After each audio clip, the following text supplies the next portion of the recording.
पिछले साल अक्टूबर में उत्तर प्रदेश के लखीमपुर में बीजेपी के केंद्रीय मंत्री के बेटे की गाड़ी ने प्रदर्शन कर रहे किसानों को कुचल दिया था। इस हिंसा में आरोपी आशीष मिश्रा लगभग 1 साल से जेल में कैद हैं।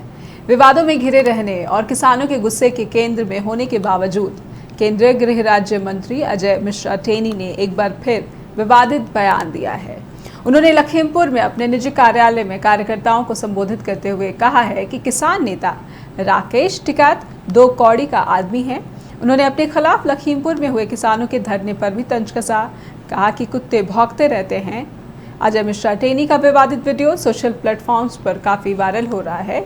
इसी वीडियो में उन्होंने भारतीय किसान यूनियन के नेता राकेश टिकैत पर न सिर्फ व्यक्तिगत टिप्पणी की, बल्कि ये भी कहा कि मैंने जीवन भर कोई गलत काम नहीं किया है, जब समय आएगा तो जवाब दिया जाएगा। नमस्कार, मैं हूं नेहा शुक्ला और आप देख रहे हैं स्ट्रेट टॉक।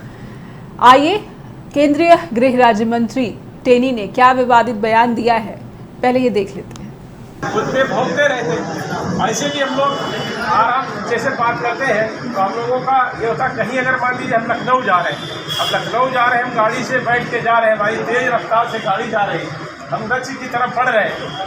अब सड़क पर कई बार होता है कि कुत्ते भौंका करते हैं, सड़क के नीचे भौंकते, कई बार कुत्ते गाड़ी के पीछे दौड़ने लगते हैं। तो अब जो उनका स्वभाव होता है वो, उसके लिए मैं कुछ नहीं कहूँगा, जिसका जो स्वभाव होता है उसके अनुरूप वो व्यवहार करता है। मैं क्योंकि मैं राकेश टिकैत को बहुत अच्छी तरह से जानता हूँ, 2 कौड़ी का आदमी है, जिसका हम लोगों ने देखा है कि अपने 2 बार चुनाव लड़ा, 2 बार जमानत जब्त हो गई। इस तरह का व्यक्ति किसी का विरोध करता है तो उसका कोई मतलब नहीं होता, इसलिए मैं ऐसे लोगों को कभी जवाब भी नहीं देता हूँ। स्ट्रेट टॉक में आज अजय मिश्रा टेनी के इसी विवादित बयान पर करेंगे चर्चा। साथ ही समझेंगे कि किसानों के आक्रोश के बावजूद केंद्र के मंत्री और बीजेपी नेताओं का व्यवहार क्या संवेदनहीनता दर्शाता है। स्ट्रेट टॉक में आज हमारे सवाल आपके टीवी स्क्रीन पर कुछ इस तरह से हैं। राकेश टिकैत को 2 कौड़ी का आदमी बताना क्या दर्शाता है? क्या लखीमपुर हिंसा मामले में बीजेपी संवेदनहीन हो रही है? क्या केंद्रीय मंत्री अजय मिश्रा टेनी का पद पर बने रहना उचित है? क्या पीएम मोदी को अपने कैबिनेट में ऐसे मंत्री का पद पर बनाए रखना उचित है? क्या केंद्रीय मंत्री का गुस्सा किसान विरोधी है? क्या ताज़ा बयान किसानों के आक्रोश को नज़रअंदाज करने जैसा है? क्या किसानों की मौत से ज़्यादा बेटे की कैद पर नाराज़ दिखते हैं केंद्रीय मंत्री टेनी? तो आज स्ट्रेट टॉक में हमसे जुड़ रहे हैं उत्तर प्रदेश से वरिष्ठ पत्रकार हैं हरिकेश सिंह, साथ ही हमारे साथ जुड़ रहे हैं बीजेपी के नेता हुकम भाटी। दोनों ही अतिथियों का बहुत बहुत स्वागत है स्ट्रेट टॉक में। लेकिन बातचीत शुरू करने से पहले हम अपने दर्शकों से अपील करते हैं कि आपका इस पूरे मसले पर, इस पूरे विवादित वीडियो पर कोई विचार या सवाल है तो कृपया शो के दौरान ज़रूर उठाइए। आपके सवाल और विचार एक सच्ची पत्रकारिता को प्रोत्साहित करता है। कृपया हमसे संपर्क करें। स्ट्रेट टॉक से जुड़ने के लिए फ़ोन नंबर आपके टीवी स्क्रीन पर लगातार फ्लैश किए जा रहे हैं। हरिकेश जी, बहुत बहुत स्वागत है आपका स्ट्रेट टॉक में। अगर आप सुन पा रहे हैं तो मैं जानना चाहूँगी कि केंद्रीय मंत्री टेनी का ये विवादित बयान, सबसे पहला रिएक्शन क्या है, क्या दर्शाता है? अगर मेरी आवाज़ पहुँच रही है तो जो अजय मिश्रा टेनी है, बेसिकली ये लखीमपुर खीरी में दबंग किस्म के जी। तो दबंग का वर्ड का मतलब ही ये होता है कि आदमी जो बेलाग होता है, कुछ भी बोलने के लिए छूटा होता है। और चूंकि बहुत सारी चीजें ऐसी हुई आंदोलन के दौरान जी कि जिसको देखते हुए ये स्पष्ट लगा था कि ये लोग एकदम भी लगाम में नहीं है। बड़ी बात यह है कि योगी वो तमाम ऐसे उपद्रवियों, बदमाशों के उनके घरों पर बुलडोजर चलवाते हैं, तमाम ऐसी नोटिसेस चस्पा होती हैं जिनके खिलाफ जी जाने क्यों अजय मिश्रा टेनी न तो बर्खास्त होते हैं, न मंत्री पद से हटाए जाते हैं। और समस्या ये नहीं है कि उनको हटाया जाना है, इम्पोर्टेंट आंदोलन था। उस आंदोलन के तहत जो तमाम मांगे थी, उन मांगों को लेकर किसान आंदोलनरत थे और वो आज भी मांगे पूरी नहीं। और इन्हीं बातों को लेकर के अजय मिश्रा टेनी को वहां, चूंकि लखीमपुर खीरी के एरिया में बहुत ज्यादा विवाद चल रहा था उस समय, अच्छा खासा बवाल था वहां से किसान यहाँ गाजीपुर बॉर्डर पे और तमाम ऐसे बॉर्डर्स पे, सिंधु बॉर्डर पे, सब पे जमा हुए थे जी। तो वहां पर भी उसका विरोध होना था। अब उनका उस समय एक और स्टेटमेंट है उनका कि अगर गाड़ी बहुत तेज भाग रही है और कुत्ते दौड़ा रहे हैं, बहुत स्पष्ट कहा उन्होंने। तो समस्या ये है कि करते हैं जो नरेंद्र मोदी भी कभी किया करते थे, बहुत पुरानी बात है, लेकिन नरेंद्र मोदी भी याद है कि आपको बोलते होंगे कि वो पिल्ले जो हैं गाड़ी के नीचे आ जाते हैं तो भी हमें दुख होता है। इन शब्दों का प्रयोग करने का मतलब ही होता है कि सामने वाले को नीचा दिखाना, और यही काम अजय क्षेत्र में कर रहे थे। उसका उन्होंने तर्क ये दिया कि राकेश टिकैत जो कभी जीते ही नहीं और दो बार उनकी जमानत जब्त हुई, इसी बात को लेकर उन्होंने उन्हें दो कौड़ी का इंसान बता दिया। अब बात यह है कि किसान का नेता जो इलेक्शन अब की बार लड़ा भी नहीं, और ठीक है इलेक्शन लड़ना और लड़ाना ये अलग मुद्दा है, लेकिन फिर भी जिस व्यक्ति ने अच्छा खासा आंदोलन चलाया, 1 साल तक आंदोलन चला जी, के बाद बैकफुट पर आई केंद्र सरकार, उसको आप दो कौड़ी का बता रहे हैं। दो कौड़ी का बोलना इंपॉर्टेंट नहीं है, इंपॉर्टेंट ये है कि आप किसी समझते ही नहीं है। गाड़ी आप चला रहे हैं, 10-10, 12-12 लोग उसकी चपेट में आते हैं, 5-6 लोग मर जाते हैं, आप उसके लिए कोई संज्ञान नहीं लेते। पर आती है कि आपकी सोच और विचार कैसे हैं। तो अजय मिश्रा टेनी एकदम ही जिसे कहते हैं आउट ऑफ कंट्रोल व्यक्ति हैं। उनकी नेतागिरी इसी पर चलती है क्योंकि वहां पर पंडित बाहुल्य क्षेत्र है और बहुत ज्यादा जो है उनको सपोर्ट मिलता है। क्योंकि अभी आप हालिया अगर तो जो त्यागी, श्रीकांत त्यागी एक भाजपा का नेता है, छोटा छुटभैया नेता है, कोई बड़ा नेता भी नहीं है। श्रीकांत त्यागी जिसने बवाल किया नोएडा में, उसके सपोर्ट में त्यागी समाज उतर आया। ये जातिगत जो लड़ाई उत्तर प्रदेश में होती है ना, ये बहुत ज्यादा आपको बेला कर देती है, और यही अजय मिश्रा टेनी के साथ हो रहा है, क्योंकि उनका तो कुछ बिगड़ नहीं रहा है। जब इलेक्शन हुआ वापस वो जीत गए। तो बात यही पर है कि भाई जहां पर आपके किसी भी कदम से जनता आपका विरोध नहीं करती है तो आपका मन ऊपर उठता जाता है और आप दूसरे को कुछ नहीं समझते हैं। ये है बात, नेहा, असल बात ये है जी। ये जो पूरा मसला वहाँ पर है लखीमपुर में, राकेश टिकैत ने जिस तरह से पलटवार किया और उन्होंने कहा कि उनका आंदोलन जो है वो अलग है और इस तरह के विवादों पर ध्यान देने की ज़रूरत नहीं है, तो कहीं ना कहीं राकेश टिकैत ने एक संदेश देने की भी कोशिश की है कि बेशक उन्हें व्यक्तिगत टिप्पणियों का सामना करना पड़े, लेकिन जो उनका मकसद है वो बिल्कुल साफ है कि किसानों को न्याय मिलना चाहिए। जो आंदोलन चला रहे हैं उस पर इस तरह के विवादों का कोई फर्क नहीं पड़ेगा। लेकिन मैं जानना चाहूँगी कि वहाँ पर बीजेपी की वर्किंग किस तरह की है हरिकेश जी, जिससे कि केंद्रीय राज्य मंत्री जो हैं इस तरह से बयान भी देते हैं, उसके बाद कोई सफाई भी, स्पष्टीकरण भी नहीं आ रहा है अब तक। देखिए, उत्तर प्रदेश के शासन में तो बहुत ज्यादा खींचतान है। बहुत सारे मंत्री जो हैं मुख्यमंत्री के खिलाफ कुछ ना कुछ लिखते रहते हैं, और यहाँ पर चूंकि उत्तर प्रदेश में एक बहुत इंपॉर्टेंट चीज है, हर व्यक्ति अपने आप को बड़ा नेता मानता है, वो चाहे उप मुख्यमंत्री हो चाहे किसी छोटे दर्जे का मंत्री हो, और फिर ये तो केंद्र के राज्य मंत्री हैं, तो ये बहुत इंपॉर्टेंट हो जाता है। दूसरी बात ये कि उत्तर प्रदेश में वर्किंग एक मामले में बहुत अच्छी है, वो है जितने भी गुंडे, बदमाश या आपराधिक किस्म के लोग हैं उनके खिलाफ कार्रवाई बहुत तेज हो रही है। लेकिन समस्या ये है कि अजय मिश्रा टेनी को उनके पद से हटा करके उनके बेटे के जेल में होने का जो चल रहा है, और एक्चुअली क्या है कि उस पर बेल मिल रही भी थी इलेक्शन के दौरान। आपको मैं बता दूं, इलेक्शन के दौरान बेल ही इसीलिए मिली थी, उसके पीछे राजनीतिक कारण थे। अजय मिश्रा टेनी के बेटे को बेल मिलना और उसके बाद वहां पर राजनीतिक जीत हासिल करना, ये सारी चीजें थी। और अंगगणितीय हिसाब से देखा जाए या किसी भी उसके संबंधों के हिसाब से देखा जाए तो जातीय समीकरण बहुत मायने रखता है उत्तर प्रदेश में। तो ये बहुत इंपॉर्टेंट है कि और इसी आधार पे अजय मिश्रा टेनी को हर बार छोड़ा जा रहा है, क्योंकि इससे क्या है कि उत्तर प्रदेश में कहीं पंडित या ब्राह्मण जो बाहुल्य क्षेत्र हैं वहां पर दिक्कत ना आने लगे, ये भी एक डर है।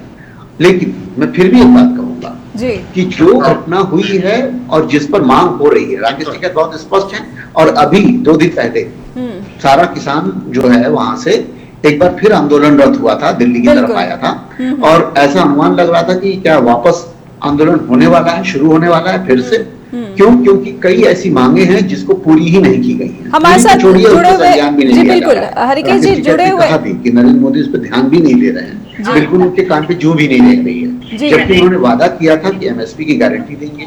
जितने जो राजनीतिक तौर पे हरिकेश जी हमारे साथ बीजेपी के नेता जुड़ चुके हैं, आइए सुन लेते हैं वो क्या कह रहे हैं। भाटी जी जुड़ चुके हैं। और ऐसे बहुत सारे मुद्दे मैं आपको बता रहा हूँ कि कम से कम 5-6 मुद्दे ऐसे हैं जो किसानों के दिमाग में अभी भी मतलब एक तरीके से चलते रह रहे हैं जी जी। हुकम सिंह भाटी जी हमारे साथ जुड़ चुके हैं। हरिकेश जी, मैं चाहती हूँ कि हुकम सिंह भाटी जी को सुन लें। जी भाटी जी, अगर आप सुन पा रहे हैं। खास करके किसान नेता ही नहीं शामिल किए गए थे, तो ये सारी बहुत सारी बातें हैं और उन बातों को लेकर के किसान एक बार फिर आंदोलन करते हैं। और उसमें ये बात भी है कि हरिकेश जी, रोकना चाहूंगी, भाटी जी हमारे साथ जुड़े हुए हैं बीजेपी का पक्ष रखने के लिए। किसान गिरफ्तार हुए थे, तो वो गिरफ्तार इस आधार पे हुए थे। हाँ बोलिए जी। मैं कह रही भाटी जी हमारे साथ जुड़े हुए हैं, बीजेपी के नेता हैं फरीदाबाद से, उनसे जान लेते हैं कि क्या केंद्रीय गृह राज्य मंत्री टेनी ने जो विवादित बयान दिया है, बीजेपी का कुछ कहना है, कुछ स्पष्टीकरण है।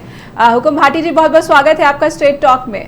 भाटी जी, अगर आप सुन पा रहे हैं तो बहुत बहुत स्वागत करती हूँ मैं आपका स्ट्रेट टॉक में। आवाज नहीं आ रही है जी, जरा ये मेरा ऑडियो जो ऑडियो है ना। अब आप सुन पा रहे हैं? मुझे लगता है कि तकनीकी खराबी की वजह से मेरी आवाज नहीं पहुंच पा रही भाटी जी तक, लेकिन उससे पहले एक छोटा सा ब्रेक ले लेते हैं और फिर दोबारा कोशिश करते हैं। छोटा सा ब्रेक, स्ट्रेट टॉक में फौरन हाजिर होंगे। ब्रेक के बाद फिर से स्वागत है आपका। आप देख रहे हैं स्ट्रेट टॉक, मैं नेहा शुक्ला। हमारे साथ बने हुए हैं बीजेपी के नेता हुकुम भाटी जी और उनसे बातचीत आगे बढ़ाते हैं। बहुत बहुत स्वागत है हुकुम भाटी जी स्ट्रेट टॉक में। और बीजेपी के जो केंद्रीय गृह राज्य मंत्री हैं, उन्होंने फिर से एक विवादित बयान दे दिया। राकेश टिकैत को 2 कौड़ी का व्यक्ति बताना और उसके बाद कुत्ते भौंकते, इस तरह का स्टेटमेंट जारी करना ऐसे वक्त में जब वो पहले से ही इसी किसान आंदोलन को लेकर राष्ट्रीय स्तर पर काफ़ी विवादों में घिरे रह चुके हैं। भाटी जी, आप मुझे सुन पा रहे हैं? तो मैं सवाल दोहराना चाहती हूँ कि केंद्रीय जी कम है, सुन रहा हूँ मैं जी जी। मैं जानना चाहती हूँ कि जो विवादित बयान दिया है केंद्रीय गृह राज्य मंत्री टेनी ने, उस पर बीजेपी का क्या कहना है?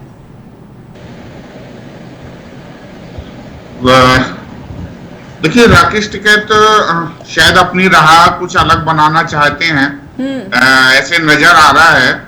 और बीजेपी को तो इस बात से कोई लेना देना नहीं है। भारतीय जनता पार्टी माननीय नरेंद्र मोदी जी के नेतृत्व में पूरे देश में और राज्यों में किसानों के हित में बहुत सारे काम किए हैं और लगातार सरकार काम कर रही है।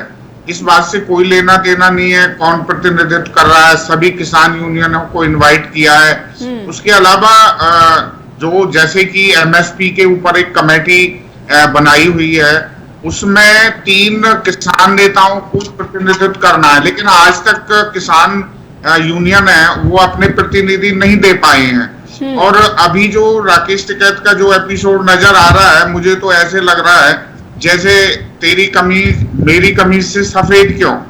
एक ये मुहावरा बहुत ही एक जग जाहिर सा है। केवल और केवल अपना अस्तित्व बचाने की लड़ाइयां ये सब लड़ी जा रही है, उससे ज्यादा कुछ नहीं है। भारतीय जनता पार्टी को इस बात से लेना देना नहीं है। और माननीय मोदी जी तो हमेशा अथक प्रयास करके किसान की माली हालत को सुधारना चाहते हैं। जो इतने लंबे समय तक जो पिछली सरकारें रही, वो केवल किसान का नाम तो लेती रही, किसान के लिए गुणगान करती रही, लेकिन किसानों के लिए काम नहीं किया। केवल और केवल माननीय नरेंद्र मोदी जी के नेतृत्व में किसानों के लिए बहुत सारी लाभकारी योजनाओं का काम शुरू हुआ है और उसका निश्चित तौर पर फायदा मिल रहा है। जैसे कि सबसे बड़ी बात देखिए, जैसे किसान सम्मान निधि है, एकदम से सीधी किसान के खाते में जाती है। एक भी पैसा बीच में कहीं इधर उधर नहीं होता, जो पहले पैसा पहुंचता ही नहीं था। माननीय राजीव गांधी जी ने भी माना था, स्वर्गीय राजीव गांधी जी ने, कि केवल 10 पैसा जो है नीचे तक पहुंचता है, लेकिन आज 100% सही है आपकी बात सही है कि प्रधानमंत्री किसान को भी उसका पूरा फायदा मिल रहा है। भाटी जी, लेकिन टेनी जी का विवादित बयान देना, कोई राकेश टिकैत हो या कोई भी हो, किसान के हित में काम करना चाहिए।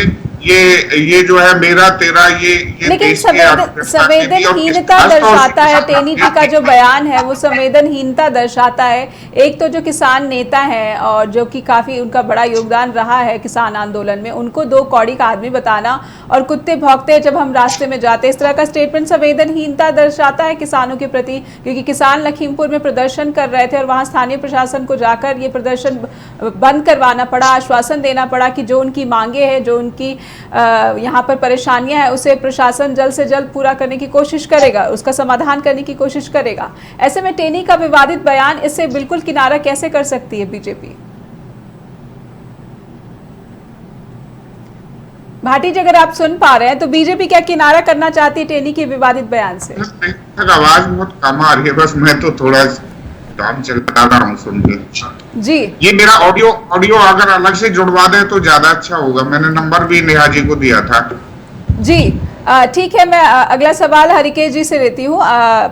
हरिकेश जी, अगर आप सुन पा रहे हैं तो जिस तरह से भाटी जी कह रहे हैं कि ये तेरी कमीज मेरी कमीज से ज्यादा सफेद क्यों है, इस तरह की बातें की हैं और लग रहा है कि बीजेपी पूरी तरह से किनारा करना चाहती है स्टेटमेंट से। हाँ नहीं, बहुत जाहिर बात है। देखिए, अजय मिश्रा टेनी के स्टेटमेंट से बीजेपी सरोकार नहीं रखेगी, इसमें कोई दो राय नहीं है। बहुत स्पष्ट सी बात है कि बीजेपी का कोई भी लीडर या प्रवक्ता इस बात को डिट्टो नहीं करेगा। लेकिन जो अजय मिश्रा का चरित्र है ना, उस पर भी आप बिल्कुल साफ तौर पर देखिएगा। सबसे बड़ी बात होती है कि जीत दर्ज करना। अगर लखीमपुर खीरी में तमाम किसान आंदोलन का असर नहीं हुआ और वहां पे सीटें जीत चुकी है भारतीय जनता पार्टी 2022 के उसमें यूपी इलेक्शन में, तो जाहिर सी बात है कि उनका मन बढ़ेगा ही बढ़ेगा। दूसरी बात ये कि जो उनके बेटे पे आरोप लगा हुआ है, जिसकी वजह से वो जेल में वो चिड़े भी रहते हैं, और अगर उस बात पर कोई सवाल पूछ ले तो वो मीडिया पर भी भड़क जाते हैं। ये भी बात बहुत स्पष्ट है। ऐसा नहीं कि उनके भड़कने की पहली कोई बात है ये, और अपशब्दों की पहली कोई बात है। इसके पहले भी बहुत सारे अपशब्द बोल चुके हैं, और सिर्फ राकेश टिकैत को नहीं, आम जन को भी वो अपशब्द बोलते हैं। हाँ। यहाँ तक कि चैनल के लोग जब जाते हैं या कोई बयान लेने के लिए उनके पास माइक करते हैं, तो उस पर भी उनका अजीबोगरीब रवैया होता है। झटका मारते हैं, माइक पर हाथ मार देंगे, कुछ भी कर सकते हैं वो। और चक्कर यही है कि जब तक आप इन सब चीजों से बरी रहते हैं, जब तक आप पर कोई संज्ञान नहीं लेता है। और संज्ञान क्यों नहीं ले रहा है ये भी जान लीजिए। संज्ञान इसीलिए नहीं ले रहा है क्योंकि ब्राह्मण लॉबी किसी भी तरीके, आपको याद होगा कानपुर का जो कांड हुआ था जिसमें विकास दुबे की वो हुई थी, एनकाउंटर हुआ था, उसके बाद तमाम ब्राह्मण लॉबी इस बात के लिए गुस्सा थी कि क्यों विकास दुबे को मारा गया। बात सोचिए जरा कि जो अपराधी है, जिसने 7-7, 8-8 पुलिस वालों को मार दिया हो, अगर उसकी भी हत्या ना, मतलब उसका भी एनकाउंटर ना होने पाए या उसकी भी वो उसको सजा ना मिले। हाँ, ये बात ठीक है कि तरीके के फेवर में मैं भी नहीं, तरीका गलत है, लेकिन फिर भी मैं ये कहूंगा कि बदमाशों को कंट्रोल करने का जो तरीका योगी आदित्यनाथ ने अपनाया है और जिस तरीके से वो कर रहे हैं, ये बात भी दूसरी है। छिनैती और लूट और मर्डर ये अभी भी नहीं रुकता है नहीं, ये इंडिविजुअल होता है। लेकिन बावजूद इसके ये माना जा रहा है कि उत्तर प्रदेश में प्रशासनिक व्यवस्था ठीक ठाक है। यहाँ एसएसपी के ऊपर तलवार गिर जाती है, डीएम के ऊपर तलवार गिर जाती है, तुरंत उनको हटा दिया जाता है। गाजियाबाद के एसएसपी थे, ठीक ठाक कर रहे थे, जरा सी लूट हुई ट्रांसफर हो गया। तो ये सारी चीजें हैं, लेकिन बावजूद इसके जो अजय मिश्रा टेनी से आप उम्मीद कर रही हैं, अजय मिश्रा टेनी का पूरा चरित्र, अब तक का पूरा चरित्र वही दबंग, वही गुंडई, वही एक ही तरीके का तरीका है। तो कहने का तात्पर्य यह है कि उससे बीजेपी पल्ला झाड़ेगी ही झाड़ेगी। और बीजेपी का कोई भी आदमी उनके सपोर्ट में क्यों जाने लगा, क्योंकि उससे उनके भी चरित्र पे दाग लगने वाला होता है, फिर वो भी घेरे में आते हैं, उनके भी सवाल उठेगा। तो ये भी बहुत महत्वपूर्ण है। ऐसा नहीं है कि मैं कहूंगा कि सारा जो है दाल ही काली है, बहुत सारे लोग ऐसे हैं जिन पे समस्याएं हैं। और उत्तर प्रदेश में मैं आपको बता दूं, फिर जातीयगत लड़ाई बहुत ज्यादा होती है। हुकम भाटी जी, अगर आप सुन पा रहे हैं, हुकम भाटी जी सुन पा रहे हैं, आवाज मेरी आप तक ये चीज रखती है पहुंच पा रही है, तो मैं चाहती हूं लोगों को न छेड़ा जाए जिनसे किसी भी तरीके की वोट की हानि होने पाए। जी हुकम भाटी जी, अगर आप सुन पा रहे हैं तो जो यहाँ पर आरोप लग रहा है बीजेपी पे, क्यों जो है आउट ऑफ कंट्रोल दिख रहे हैं टेनी, और उस पर किसी तरह की लगाम भी नहीं लगा पा रहे शायद मुख्यमंत्री योगी।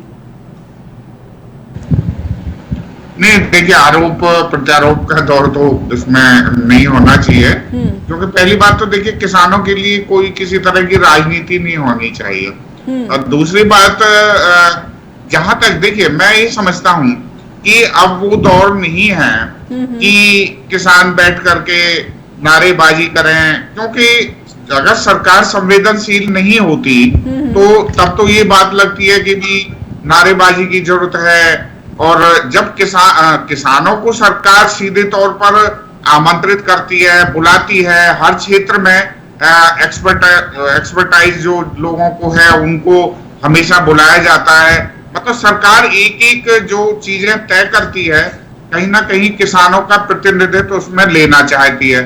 तो इसलिए ये सब विरोध की ही बातें अगर की जाएं, इस मानसिकता से बाहर आना पड़ेगा। और केवल और केवल जैसे बहुत सारी यूनियनें हैं। सबसे पहले देखिए, एक किसानों की जो विडंबना, मैं खुद स्वयं एक किसान परिवार से हूं और हम किसान का दर्द समझते हैं। माननीय मोदी जी ने जिस तरह से किसान के दर्द को समझा, भारतीय जनता पार्टी ने किसान की जो मतलब सैकड़ों वर्ष मैं कहूंगा कि किसान की जो माली हालत है वो सुधर नहीं पाई और उसको सुधारने का एक बीड़ा लिया।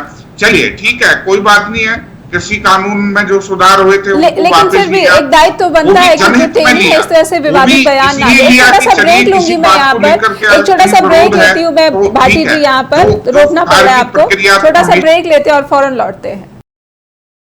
ब्रेक के बाद फिर से स्वागत है आपका, स्ट्रेट टॉक देख रहे हैं आप और आज हम बातचीत कर रहे हैं केंद्रीय गृह राज्य मंत्री अजय मिश्रा टेनी के विवादित बयान पर और हमारे साथ बने हुए हैं बीजेपी से नेता हैं कुम भाटी, साथ ही वरिष्ठ पत्रकार उत्तर प्रदेश से हरिकेश सिंह जी।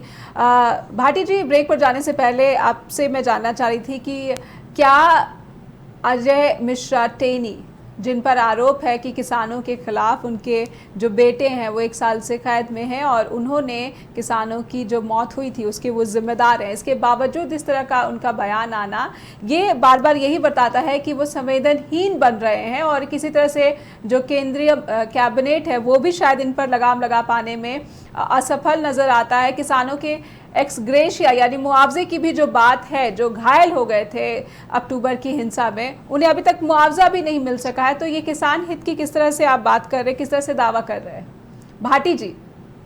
जी बिल्कुल बिल्कुल। देखिए, एक बात है, सबसे बड़ी यूनियन स्ट्रेंथ, इस बात को तो हम सब लोग जानते ही हैं और आज के परिदृश्य में इंडिविजुअल भी बहुत कुछ है। पहले शायद अकेले की बात नहीं सुनी जाती थी, वो ठीक है, लेकिन क्योंकि ये जनहित का काम है और खास तौर से किसानों का, ये इसका हल निकलना और मैं कहता हूं एक एक बात के ऊपर, एक एक बिंदु पर गहन मंथन और चिंतन से बेहतरीन तरीका निकलेगा, क्योंकि हर देश की परिस्थितियां अलग हैं और भारत में तो विभिन्नताएं इतनी ज्यादा हैं खेती का। भाटी जी, हमारे कॉलर जुड़ रहे हैं भाटी जी, एक कॉलर जुड़ रहे हैं, उनसे सुन लेते हैं कि उनका इस मुद्दे पर क्या कहना है, क्या तर्क है। जी बहुत बहुत स्वागत है आपका स्ट्रेट टॉक में। मुकेश जी, बहुत बहुत स्वागत है। नेहा जी नमस्कार जी, थैंक यू जी मेरी कॉल लेने के लिए। लेकिन एक्चुअली क्या है प्रॉब्लम हमारे यहाँ कैलिफोर्निया में ये है कि हम देख नहीं पा रहे हैं, आपका ये प्रोग्राम आ नहीं रहा। मैंने 5 बजे शुरू किया था, अभी तक मैंने बहुत बार ट्राई किया, आ नहीं रहा। तो मैंने सोचा पता करूं क्या हुआ, हमें नहीं आ रही क्या, लोगों को भी नहीं आ रहा, वो मुझे पता नहीं चल रहा कि आपका टॉपिक क्या है, क्योंकि मेरी स्क्रीन पे ही नहीं आ रहा जी। बिल्कुल, मैं बहुत जल्द ही आपकी इस समस्या के बारे में पता करके, बहुत बहुत शुक्रिया आपका कि आपने इतना ध्यान दिया और हमें बताया, बहुत बहुत धन्यवाद। वैसे हम आज चर्चा कर रहे हैं कि किसान आंदोलन के जो बड़े नेता है राकेश टिकैत, उनके खिलाफ केंद्रीय गृह राज्य मंत्री जो है अजय मिश्रा टेनी, उन्होंने विवादित बयान दिया है। तो अगर उस पर आप कुछ बात रखना चाहते हैं तो कृपया रखिए।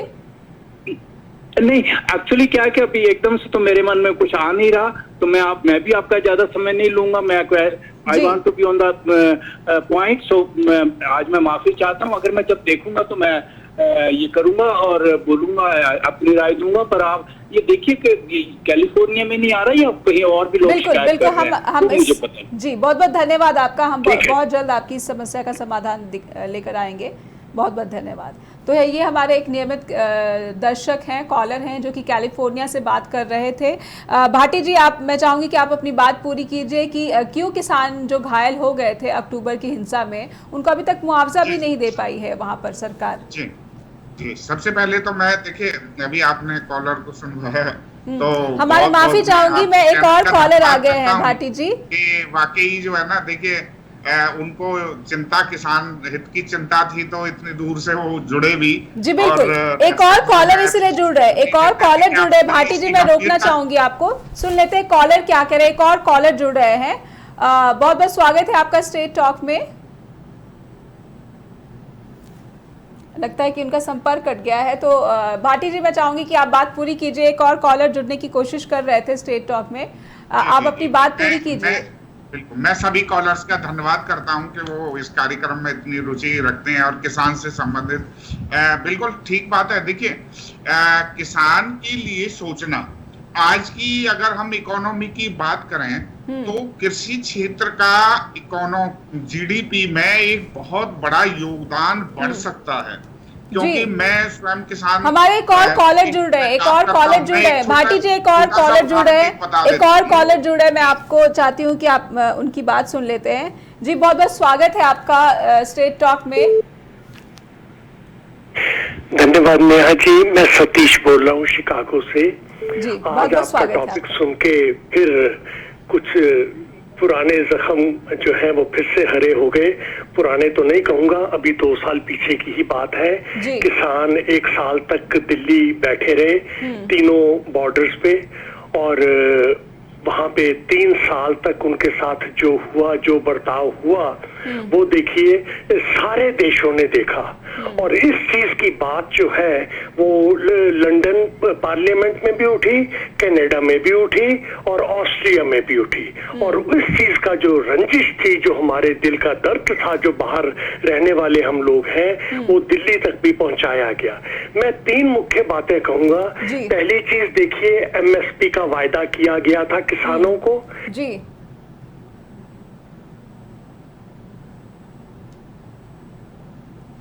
हेलो लगता है हमारे पहले कॉलर का संपर्क कट गया है। बहुत बहुत स्वागत है आपका स्ट्रेट टॉक में जितेंद्र जी। हाँ जी, मैं ये सुन रहा हूँ आप इनकी डिस्कशन।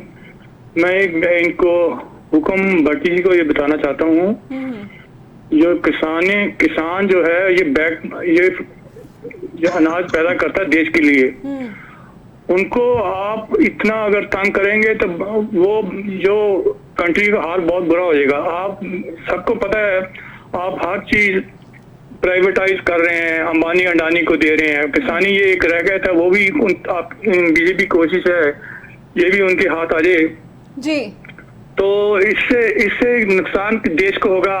हालत आजकल कैसी है देखो, चाइना बिल्कुल बॉर्डर पे पहुंच गया है, उस तरफ पाकिस्तान है, हमारे चारों तरफ से आप गिरे हुए हैं। आप अपने लोगों को भी खुश नहीं कर पा रहे हैं, उनको भी खुश नहीं रखेंगे तो इस हालात में ये कंट्री का क्या हाल होगा। जो मिश्रा की बात कर रहे हैं टैनी की, उनके लड़के ने देखो ओपनली जो वीडियो सब भाई सामने देखा कैसे लोगों को उन्होंने मारा है अपनी गाड़ी के नीचे। तो उसके जो फादर हैं वो अभी भी उनका घुमांडी नहीं जा रहा है, दिमाग उनका अभी भी ऐसा ही वो चल रहा है। तो ऐसे लोगों को इनको थोड़ा डिक्टेटरशिप हटानी पड़ेगी, सोच जोड़ी बदलनी पड़ेगी बीजेपी को, अगर कंट्री के ग्रिप करना पूरा करना है। थैंक यू जी, बहुत बहुत शुक्रिया आपका जितेंद्र जी। तो जितेंद्र वालिया न्यूयॉर्क से बात कर रहे थे, और माफी मांगना चाहूंगी मैं सतीश चंद्र जी से कि उनका कॉल बीच में ही कट गया है। और मैं चर्चा आगे बढ़ाना चाहती हूँ कि जिस तरह से हमारे कॉलर है, हरिकेश जी अगर आप सुन पा रहे हैं, जिस तरह से हमारे कॉलर जो 2 कॉलर पिछले थे, उन्होंने कहा है कि बीजेपी को अपना ये जो एरोगेंस है और किसानों का जो आक्रोश है इसे अनदेखा नहीं करना चाहिए। उनको जो बातचीत का एक तरीका है, टेनी जी को उसका ध्यान जरूर रखना चाहिए। हरिकेश जी, आप एक बात बहुत स्पष्ट है कि जब तक सरकारें जीतती हैं, जब तक उन्हें विन विन सिचुएशंस मिलती रहती है और जब तक पब्लिक उनको वोट करती रहती है, तब तक ये बात बहुत स्पष्ट सी है कि उन्हें लगता है कि वो सर्वा है, वो जीत रहे हैं और फिर उनको कुछ भी कहने से फर्क नहीं पड़ता है जी। एक बहुत स्पष्ट सी बात है ना कि 2014 से पहले कांग्रेस पर यही सारे आरोप थे। जिस समय कांग्रेस हारी थी केंद्र में, उस समय यही सारे आरोप थे कि सारे के सारे उनके नेता बेलाग हो चुके हैं। लगता है हरिकेश जी की आवाज अब तक नहीं पहुंच पा रही है। भाटी जी अगर आप सुन पा रहे हैं तो मैं चाहती हूं कि आप, पार्टियों में आती ही हैं, वो चाहे कोई पार्टी हो, चाहे वो अखिलेश की रही हो, चाहे वो केजरीवाल की हो, चाहे मायावती की रही हो, ये बहुत स्पष्ट सी बात है। लेकिन फिर भी कुछ काम ऐसे होते हैं जिनको दिखते होना चाहिए, और ऐसी परिस्थितियों में मैं आपको ये भी बता दूं कि नरेंद्र मोदी जी काम कितना करते हैं या योगी आदित्यनाथ जी अपने स्टेट में काम कितना करते हैं, ये एक सेकेंडरी पॉइंट है। प्राइमरी ये है कि दिखता ये है कि ऐसा बहुत कुछ कर रहे हैं। आपको ये भी मैं बता दूं कि हजारों करोड़ रुपए के तमाम ऐसे प्रोग्राम्स लॉन्च किए जाते हैं और साल भर वो फिर दिखते नहीं, फिर वो कहां होते हैं कुछ पता नहीं। आपको अभी पता होगा कि बुंदेलखंड एक्सप्रेस वे जो बना बहुत जल्दी बना, बहुत तेजी से बना, लेकिन पहली ही बारिश में वो कई जगह पे 3-4 जगह पे कई चंक में टूट गया। तो तो ये कौन सी व्यवस्था थी, समझ में नहीं आया।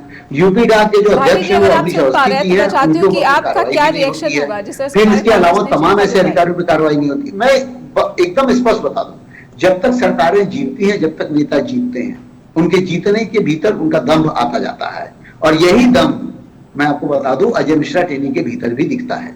और उनको ये लगता है कि लखीमपुर खीरी में चूंकि सब तमाम परिस्थितियों में, याद होगा जिस समय आंदोलन खत्म हुआ था उस समय ऐसा लग रहा था कि उत्तर प्रदेश में किसान जो है एकदम विरुद्ध वोट करेगा और ध्वस्त हो जाएगी बीजेपी की गवर्नमेंट। जो बीजेपी चल रही थी उसको सीटें नहीं मिलेंगी, लेकिन हुआ इसका उल्टा। जहां पर जयंत चौधरी की बात करें या फिर और किसी की बात करें, तमाम जो लोग जुड़े थे वो सारे के सारे, भाई 25 में से सिर्फ 8 सीटें आप या 6 सीटें जीत पाते हैं, तो ऐसी स्थिति में आपको क्या समझा जाए। इसके अलावा क्या है कि 125 सीटें कुल टोटल संगठन जीत पाता है, गठबंधन जो पूरा है वो 125 सीट जीत पाया।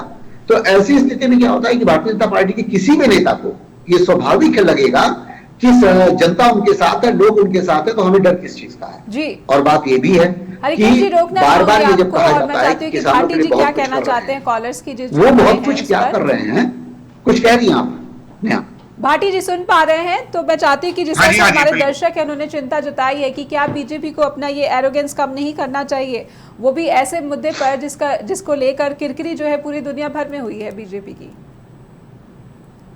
देखिए थोड़ा जितना पूरा ऑडियो वाली थोड़ी सी तो है। देखिए कई चीजें जैसे उन्होंने कहा कि भाई पैसे का एलोकेशन हुआ और वो योजनाएं नजर नहीं आती हैं। देखिए बहुत सारी चीजों को ठीक किया है, हो सकता है कुछ चीजें अभी भी ठीक नहीं हो पाई हों। मतलब जो एक सिस्टम है, इस व्यवस्था को ठीक करने के लिए आप देखिए मोदी जी ने इतना समय लगाया है, और सबसे बड़ा फायदा डिजिटलाइजेशन का हुआ है। मैं एक छोटा सा एक उदाहरण आपको देता हूं कि हरियाणा प्रदेश में किसानों की पेमेंट, जो गेहूं की पेमेंट की जाती है, वो डायरेक्ट किसान को की जाती है, किसी भी आढ़ती के खाते में नहीं जाता। लेकिन उस प्रक्रिया के लिए जो उसका बिल बन के आना है, जो उसका पेमेंट का कितनी पेमेंट जानी है, वो आएगा आढ़ती के जरिए ही, क्योंकि एक वो माध्यम है और उस माध्यम को वो कंटिन्यू है। इसलिए अगर वहां कहीं देरी हो जाती है तो हम कहते हैं भाई किसान की पेमेंट देर से आई है, लेकिन हकीकत में वो एक प्रोसेस में एक अभी कमी है जो एकदम से 100% डिजिटलाइज नहीं हुआ है, लेकिन पेमेंट एक क्लिक में किसान के खाते में आ गई। दूसरी बात, इसलिए इसका एक फायदा मिलेगा। बहुत सारी कमियां हैं, तो माननीय मनोहर लाल जी हरियाणा प्रदेश में बार बार कहते रहे हमने बहुत ठीक किया है और करके दिखाया है, लेकिन 100% कभी भी क्लेम नहीं किया। उन्होंने कहा है बहुत सारी गुंजाइशें ये रहेंगी। दूसरी बात में क्योंकि एक आपका मेरे को बहुत अच्छा लगा कि वाकई तो इतना अर्ली मॉर्निंग में ये किया, लोग जुड़ भी रहे हैं कि अभी किसान के लिए और किसान को भी, सरकार को तो करना ही है, किसान को भी करना है। जैसे मैं एक उदाहरण बताता हूं, हमारा एग्रीकल्चर विश्वविद्यालय हिसार में है, चौधरी चरण सिंह विश्वविद्यालय, एग्रीकल्चर विश्वविद्यालय हिसार। तो मैं वहां की एक साइंटिस्ट, हमारे कृषि विज्ञानी का जो है बयान सुन रहा था। उन्होंने कहा कि भारत की सब्जी इतनी वेस्ट होती है जितनी की यूरोप की कंजम्पशन है। एक छोटा सा ब्रेक ले रही हूँ मैं यहाँ पे, जी एक छोटा सा ब्रेक ले रही हूँ, कमर्शियल मजबूरी है, एक छोटा सा ब्रेक ले रही हूँ मैं यहाँ पे, एक छोटा सा ब्रेक लेते हैं स्ट्रेट टॉक पे और फौरन लौटते हैं। ब्रेक के बाद फिर से स्वागत है आपका, आप देख रहे हैं स्ट्रेट टॉक और बातचीत हम आगे बढ़ाते हैं। और हरिकेश जी, जिस तरह से हमारे जो कॉलर्स हैं उन्होंने कहा है कि ये जो एरोगेंस है ये बीजेपी के लिए, खुद के लिए भी नुकसानदायक, और बीजेपी को इससे बचना चाहिए। खासतौर पर जो टेनी है उनको इनसे बचना चाहिए, क्योंकि अंतर्राष्ट्रीय स्तर पर पहले ही काफी किरकिरी हो चुकी है। देखिए एक्चुअली क्या है कि जिस समय किसान आंदोलन चल रहा था उस समय बहुत ज्यादा अंतर्राष्ट्रीय स्तर पर ये बातें उठ रही थी कि उनको किन किन नामों से पुकारा जा रहा है। और दूसरी बहुत महत्वपूर्ण बात कहते हैं कि पता नहीं क्यों सरकार को ये लगता है कि उनको सब कोई सहयोग करे। हर बात हमारे कॉलर हैं जो अपनी बात, चाहे वो संसद में हो, चाहे वो सड़कों पर हो, चाहे लोग करें। ऐसा तो होता नहीं ना, तो बहुत क्योंकि जब भी किसी की सरकार रही है, खुद बीजेपी जब विरोध में रही है, विपक्ष में रही है, उसने भी यही सब किया है, सड़कों पर उतरी है, आंदोलन किया है। क्या आपको याद नहीं कि रविशंकर प्रसाद से लेकर के या स्मृति ईरानी तक सब लोग सड़कों पर प्याज और लेकर के, सिलेंडर लेकर के और आलू और प्याज टोकरियों में भर के विरोध करते हुए सड़क पर नजर आते थे? आपको याद ही होगा, बहुत सारा आलू और प्याज मंडियों में फेंका गया था सड़कों पर। विरोध होता ही है, विरोध होगा, विरोध से आप मुख नहीं मोड़ पाएंगे, ये बात बहुत तय है। सरकारों को इन्हीं में काम करना होता है, हर सरकार को इसी में काम करना होता है। ये सोचे कि नहीं भाई सारे लोग सहयोग करने लगेंगे, जो हम कहेंगे वो मान लेंगे। ऐसे ही इन बातों से आपके भीतर एरोगेंसी आना शुरू होती है कि जो हम कह रहे हैं वो आप समझ नहीं रहे हैं। एक्चुअली तो आप समझा ही नहीं पा रहे हैं। ये खुद नरेंद्र मोदी ने कहा कि हम उन लोगों को समझा नहीं पाए। समझा नहीं पाए वाली बात नहीं है, बात उसके तथ्यों की है। अमेरिका नहीं है, भारत अमेरिका नहीं है, भारत फॉरेन की तमाम ऐसी कंट्रीज हैं उनके जैसा नहीं है। बार बार तुलना कर देंगे पाकिस्तान से कि हम पाकिस्तान से बहुत आगे। पाकिस्तान क्या है भाई, क्या है पाकिस्तान? पाकिस्तान में क्या है? खाने को भूजी बांग नहीं है, क्या है? तो मेरा कहने का मतलब आप उन देशों से तुलना कर रहे हैं जो एकदम दोयम दर्जे के देश हैं। हमारे कॉलेज जुड़े, जरा सा बांग्लादेश की जीडीपी उससे कंट्रोल करने लगी तो आपको पता चलता है कि बांग्लादेश से भी संक्षेप में चाहूंगी कि हमारे जो अभी 2 दिन पहले मैं पूरी बात कर देता हूं, जरा एक लाइन की बात। ठीक है, ठीक जी। अभी 2 दिन पहले ये बताया जा रहा था कि डॉलर के मुकाबले रुपया अगर गिर गया है और डॉलर का ताकत, मतलब डॉलर जो 80 रुपए तक पहुंच गया है, इसका फायदा है। फायदा ये दिया जा रहा है कि अमेरिका में जो लोग कमा रहे हैं वो जब इंडिया आएंगे तो उनको 1 रुपए के बजाय 80 रुपए मिलेगा। क्या तर्क है भाई जी? तो इस तरीके के कुतर्कों से ये पूरी सरकार में चलता रहता है और ये बातें होती रहती है। तब आप कह रहे थे कि रुपया पतला हो रहा है, प्रधानमंत्री की साथ गिर रही है, देश की साथ गिर रही है, इतनी सारी बातें होती थी ना जी। और मैं एक बात और स्पष्ट कर दूं, किसी भी नीति के निर्माण में अगर उनसे जुड़े हुए साइंटिस्ट, उनसे जुड़े हुए तमाम ऐसे लर्नेड व्यक्ति नहीं है तो निश्चित तौर पे आप काम ठीक नहीं कर रहे हैं। आरबीआई में आप काम करने चलते हैं, इकोनॉमिस्ट का है। वित्त मंत्रालय में आप जाते हैं तो इकोनॉमिस्ट है ही नहीं। निर्मला सीतारमण की कोई बात छिपी हुई नहीं है, इकोनॉमिस्ट वो है ही नहीं। तो किस बात का इकोनॉमिस्ट समझेंगी भाई? बहुत स्पष्ट बात है, उन्हें करवाना भी काम है तो समझ में तो आना चाहिए ना कि क्या चीज होगा क्या नहीं होगा। सिंपली इसी तरीके से बहुत सारे ऐसे सेक्टर हैं। मैं आपको बता दूं कि एग्रीकल्चर ही नहीं, अभी योगी आदित्यनाथ ने बयान दिया कि हमें फिर से कृषि क्रांति लानी पड़ेगी। कृषि क्रांति की आप सामान्य समझ रहे हैं? कौन लाया था आपको याद है? दुग्ध क्रांति कौन लाया था आपको याद है? एनडीडीबी कैसे बना था आपको याद है? कहने का तात्पर्य यह है कि जो लोग इन कामों में इंडल्ज हैं, कृषि वैज्ञानिक जो इंडल्ज हैं, जिन्हें मालूम है कि क्या क्या समस्या हो सकती है, जरा सा श्रीलंका में ऑर्गेनिक खेती के नाम पे बर्बाद कर दिया अपने श्रीलंका को। तो श्रीलंका के लोगों ने उसको एकदम खत्म कर दिया। क्या हाल हुआ आप जानते हैं? ऑर्गेनिक कृषि के नाम पे अगर देश में इस तरह की उठापटक हो गई ना, 10% 20% भी हो गई, तो जो आप 80 करोड़ को अनाज देते हैं वो दे नहीं पाएंगे, कतई नहीं दे पाएंगे। ये बात बहुत स्पष्ट है। देश की जनसंख्या छोटी मोटी नहीं है, 140 करोड़ की जनसंख्या है जी। किसानों से किसानों से इस तरह से जो उनका विरोध जो है उनको नजरअंदाज करना, हो सकता है कि आगे आने वाले भविष्य में जो है बीजेपी के लिए खतरा हो जाए, क्योंकि जो खाद्यान्न संकट है पूरी दुनिया में जिस तरह से सामने आ चुका है, ऐसे में किसानों को अपने साथ लेकर चलने में ही जो भारत की है वो भलाई है, और अंतर्राष्ट्रीय जो मंदी है या फिर आर्थिक समस्याएं, उससे भारत का जो है उस समस्याओं का सामना कम करना पड़ेगा और किसानों को वो खुश करके चले। भाटी जी, अगर आप सुन पा रहे हैं तो किसानों को अपने साथ लेकर चलना बीजेपी के लिए, केंद्र की सरकार के लिए बहुत जरूरी है। पूरे अंतर्राष्ट्रीय स्तर पर जो इस वक्त परिस्थितियां बनी हुई हैं, इसमें किसानों को साथ लेकर केंद्र सरकार को हर हाल में चलना ही होगा।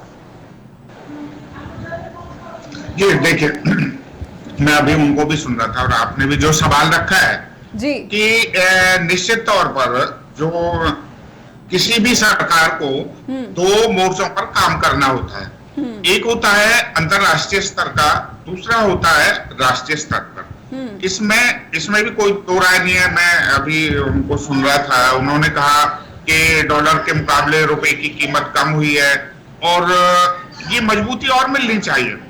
ये अभी ठीक है, रुपया कई बार हमारा ये डाउन भी हुआ है, थोड़ा बहुत अप भी हुआ है, लेकिन ओवरऑल देखेंगे तो मतलब ऑन एन एवरेज वहीं पर है। और लेकिन अंतरराष्ट्रीय स्तर पर देखिए, देश में हरित क्रांति आई, देश में एक बहुत बड़ा बाबेला मचा। क्यों मचा? क्योंकि बीज बाहर से आना था। आज देश में इतना बड़ा एक परिवर्तन का दौर शुरू हुआ है, खासतौर से कृषि क्षेत्र की मैं बात कर रहा हूं, उसी के ऊपर हम लोग चर्चा कर रहे हैं जी। तो विरोध है।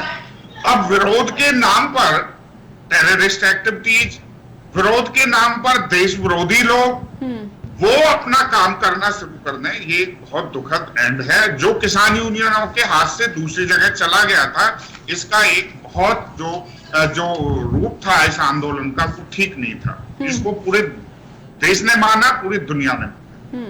दूसरी बात, आंदोलन पूरे तौर पर किसान अपने अधिकारों के लिए लड़े, अच्छे खाद बीज दूसरी सुविधाओं के लिए लड़े, अच्छी कीमत मिले इसके लिए लड़े, ये बात तो समझ आती है। लेकिन केवल और केवल विरोध के लिए लड़े, ये ठीक नहीं है। क्योंकि मुझे लगता है कि मैं स्वयं जो है मार्केट कमेटी का चेयरमैन रहा हूं, बहुत सारी व्यवस्थाएं ठीक करने की है जिसमें प्राइवेट और गवर्नमेंट दोनों पार्टनरशिप की आवश्यकता है। अगर दोनों, आप कोई भी क्षेत्र देख लीजिए, मैं एक छोटा सा उदाहरण हवाई यात्राओं का देता हूं। जब केवल और केवल सरकारी कंपनियां ऑपरेट करती थी तो टिकट की कीमत कहाँ होती थी? बॉम्बे का टिकट मुझे याद है 20-25 हजार रुपए। सीधे तौर पर आप निजीकरण को सही बता रहे, सीधे तौर पर 3000, 4000, 5000 का होगा, कभी बढ़ गया होगा, 7000 का हो गया होगा। मतलब ये एक काम करने से हुआ है। इसी तरह कृषि क्षेत्र में भी बिल्कुल समानांतर काम चले और किसानों को भी अभी कोई धरने प्रदर्शन की आवश्यकता नहीं है। जैसे अब टिकैत ने कहा है कि हम दिल्ली में प्रदर्शन करेंगे, धरने करेंगे, ये सब बहुत अच्छी बातें नहीं है। आज का युवा वर्ग तो इसको एकदम से इसका विरोध करता है और बहुत बुरा मानता है, क्योंकि उससे हमारी तरक्की और खुशहाली रुकती है। उसकी बजाय आज सोशल मीडिया हो गया, प्रिंट मीडिया हो गया, इलेक्ट्रॉनिक मीडिया हो गया, आप अपनी बात को उस माध्यम से और कंसर्न्ड अथॉरिटीज तक भेजिए, अपना सुझाव है उसको भी भेजिए। मोदी जी ने तो अपने ही इतने ऐप इतने सीधे तौर पर है, माननीय मनोहर लाल जी क्या सभी किसानों के पास इस तरह का डिवाइस है कि वो ये ऐप करना चाहते हैं? बहुत बहुत धन्यवाद, बहुत बहुत धन्यवाद। मैं कहना चाहूंगी उत्तम भाटी जी को, और साथ ही साथ धन्यवाद करना चाहूंगी हरीश जी का, जो कि वरिष्ठ पत्रकार, उन्होंने लखीमपुर और उत्तर प्रदेश में किसानों की क्या हालत है और किस तरह से सरकारों का रवैया है, ये बात हमें बता रहे थे। साथ ही साथ मैं दर्शकों का भी बहुत बहुत धन्यवाद करना चाहूंगी कि उन्होंने जो अपनी बात या फिर यहाँ सामने रखी है, विचार, वो बहुत ही इंपॉर्टेंट है। उनका फीडबैक बहुत इंपॉर्टेंट है, क्योंकि सरकार के सामने जो समस्या है उस पर किस तरह का उनका व्यवहार, उनका बर्ताव होना चाहिए। उनको सोचना चाहिए कि विरोध जो है वो सिर्फ आलोचना के लिए नहीं होता, बल्कि जो काम में कमियां रह जाती हैं उसके लिए किया जाता है। साथ ही मैं अपने दर्शक को कहूंगी कि अगर